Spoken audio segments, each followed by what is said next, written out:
छौरा देलको दरद मनीष भैया देखलको के लाली राहुल छौरा बजलै छ राहुल छौरा बजलै छ आगे खुशबू अब देश छौरा रोजलै छ राहुल छौरा देलको दरद राम भैया देखलको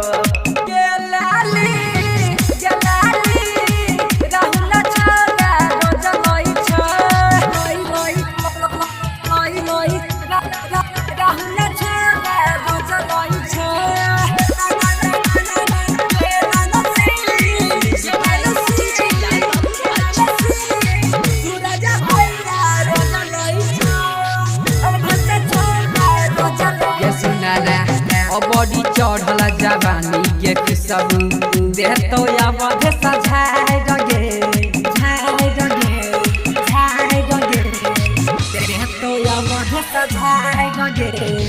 मुंड बनल छै राहुल के सुनने देतो कपड़ा फाड़ गे सूरज छौरा कहै रहो देतो एक दिन बजाय रगे सुन गे खुशबू मोहनी भैया अवधेश के संग में देखला लका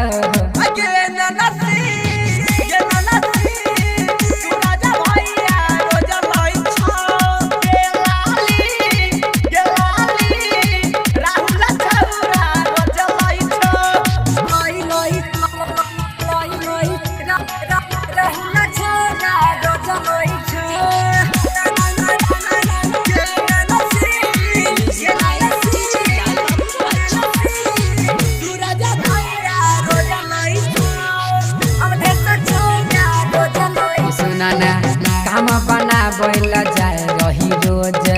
मनीषा भैया के खेत में मनीषा भैया के खेत में दिन प दिन तोहर फूलल जाइ छौ